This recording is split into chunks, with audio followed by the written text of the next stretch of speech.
Begin with a historic event set to take place tomorrow in South Carolina that is splitting opinions really across our entire nation. Thanks for coming back. I'm Colin Mayfield. And I'm Vanessa Rufus. Tomorrow, the state is set to execute someone by firing squad. And this is the first time that this has happened in the U.S.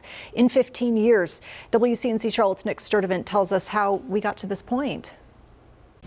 Well, that person behind me is Brad Sigmon. Sigmon was convicted in the gruesome baseball bat killings of his ex-girlfriend's parents back in 2001.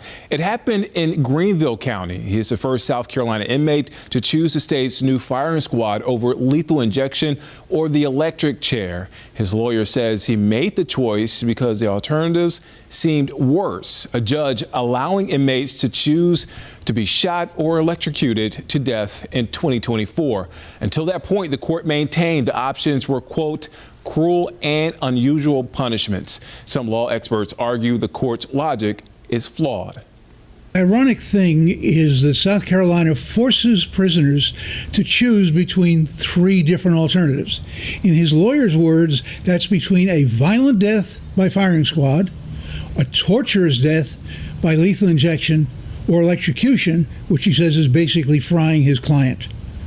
The prisoner has to choose. And by the way, the firing squad has been held unconstitutional in South Carolina, but it's okay now because he has a choice. Barbaric and ironic. And Sigmon's execution is slated for tomorrow at 6 p.m. Back to you guys.